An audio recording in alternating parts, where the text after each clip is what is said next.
Hello everyone, my name is Brent Witt, and today we will be giving you a presentation on adapting management for COVID-19 era. Management has been presented with new challenges associated with leading and managing during a COVID era.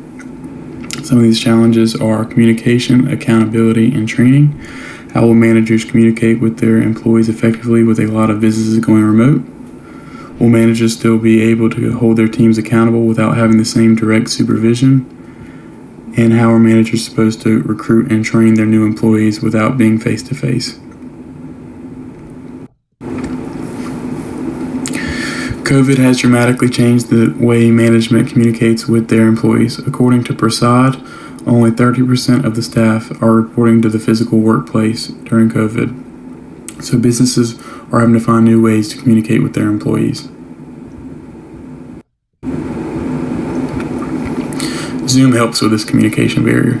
Zoom is an application that is increasingly being used during COVID. With the app being so flexible, it is available for anyone that has access to mobile device, desktop, telephone, or room systems.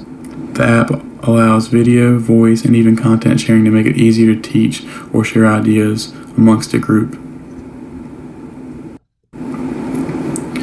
With most businesses going remote during COVID, it is much harder to hold employees accountable for the work that they are doing. Bosses are unable to see what their employees are doing at all times throughout the day like they used to.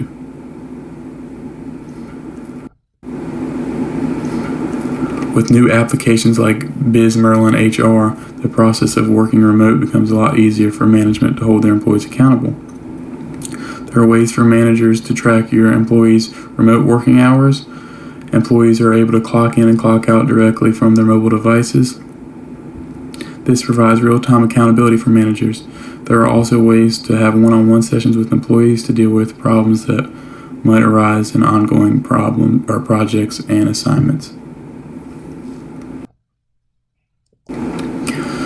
Training in the workplace is something that is viewed completely different than it was.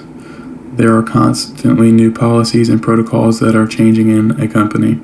These are either being implemented so that the company will be able to survive or because the government has mandated it for safety. Either way, businesses are having to adapt and train their employees how to operate a business in the time we are in. The benefits of this is that with a lot of businesses slowing down due to COVID, they're able to concentrate a lot of their resources on training new employees. Hello, my name is Victoria Ruff, and I'll be picking up with how to maintain employee relationships. Hello, my name is Victoria Ruff, and I'll be picking up with how to maintain employee relationships. Everyone knows maintaining your relationship with your employees and a good company culture is key to having a good work environment and getting better work from your employees.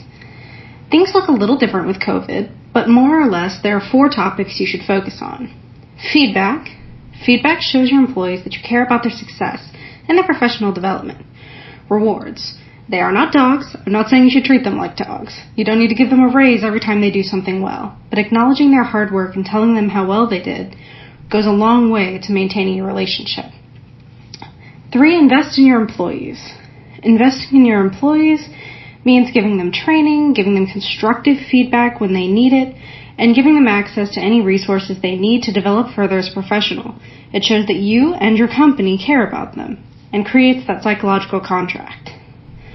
Better communication. As Brent mentioned, communication is important, but a little more difficult during COVID. Emails are great, but not the same as a face-to-face conversation. Communicate with your employees by setting meetings with them, one-on-one, so you can really talk to them. If you don't really have time for that, do group meetings. Figure out what's going on. Make sure everyone's on the same page. There are a few things you can do specifically as a manager for your team. Get involved in programs that assist your employees. There are a few things you can do specifically as a manager for your team. Get involved in programs that assist your employees. Know what resources they have available to them. That way you will be able to help them if they need it. And that does still build that relationship, not just with you, but with the company. so that the employee doesn't feel left out or abandoned. Try to push for video conferences instead of conference calls. Zoom, Google Meets, and many other platforms are used right now to do face-to-face meetings without being face-to-face.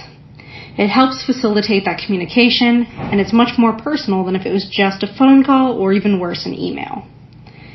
Provide easy access to assets your employees need to work remotely. Providing access to things like Zoom or better internet or a video camera if they need one for your employees will help a lot. These are resources they need for an unpredictable circumstance that they may not have. Provide access to those things so that their work doesn't suffer and your relationship can get better as a result of this. Have a defined plan in case of emergencies. Obviously, COVID itself is its own kind of emergency. No one was prepared for it. But now that COVID has happened, and we are all, for the most part, we're all working remotely, have a plan in case someone's Wi-Fi cuts out or the platform crashes. Have a backup. Be prepared. It helps your employees trust you because you look more competent, and it helps everything run smoother. Encourage feedback from your employees. Talk to them. All feedback is useful. Encourage feedback from your employees. Talk to them. All feedback is useful. It's very nice to hear, oh, you're doing a great job, you're the best manager ever, but that may not be the case, and if it isn't, you need to hear about it. Build trust that contributes to an employee's psychological safety in the workplace. That will help them, it will help the company, and it will help you. You will get a much better picture of any problems that are occurring from the people that deal with them daily. They will know what exactly needs to change, what exactly can be done, and what needs to happen immediately. Trust your employees. Have them talk to you. Moving forward, we'll be looking at virtual interviewing. Hello, my name is